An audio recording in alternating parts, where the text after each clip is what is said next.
We're going to talk in this episode about the 5 love languages because this whole week is about positive and love and learning how to do some of the things that we need to build into our marriages because positive really does make a difference. I'm not trying to be some cheesy motivational speaker, but encouraging and positive things really make a huge difference in your relationship.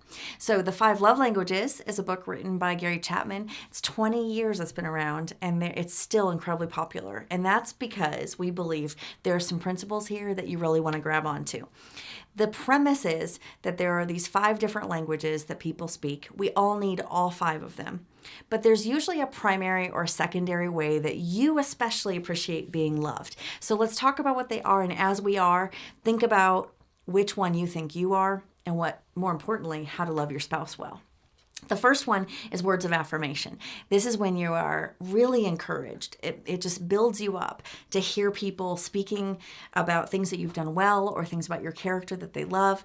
You can know your words of affirmation person if you hold on to a card or a note that someone wrote to you because those words meant so much. If you find yourself repeating to someone else, they said I did a good job, or they said that I looked great at that, or that I could accomplish that. When you hold on to that, that means words of affirmation are incredibly important to you. The second one is receiving gifts. This is not a shallow love language. I've learned all too well. This is real. This is legit. So this is one of Scott's love languages, and he really does feel so cared for and loved. When someone thinks thoroughly and spends money and brings something to him, it just makes someone feel incredibly loved that you thought about me and you bought this and you brought it to me. It doesn't even have to be expensive. Now, I'm not speaking as with Scott right now. Scott seemed to be all expensive because they're about technology. But in general, this does not have to be about money. This is about thoughtfulness. The third one is acts of service. This is when people do things for you and it makes you feel loved. When someone jumps in and does the dishes, or maybe they surprise you and wash your car.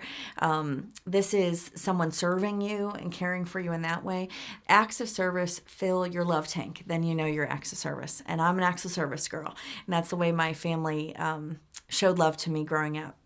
Then the next one is physical touch. This can mean handshakes and hugs and just closeness. Obviously, for marriage, it includes sex, but it's not limited to that. It's really about that physical touch. And so if this is one of your love languages, you just want to be close to people. You want those hugs.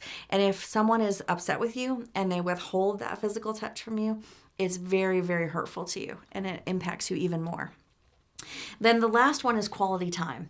And if quality time is your love language, it means you really need time that you're completely connected with somebody else.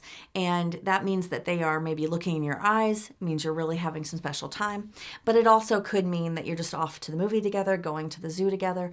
So if you're a quality time person, be sure to communicate to your spouse what exactly about it makes it quality. What's your definition of quality? Because this can vary so much. So once you identify which one or two are your spouse's love languages, then brainstorm 3 or 4 ways that you could accomplish that.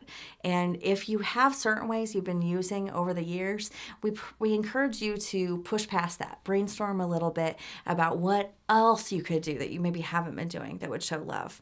And if you're not sure, it's okay to ask. It's okay to say, hey, do you like it when I do this? Do you appreciate that? Is there something I could do differently? Because you want to grow and love each other incredibly well.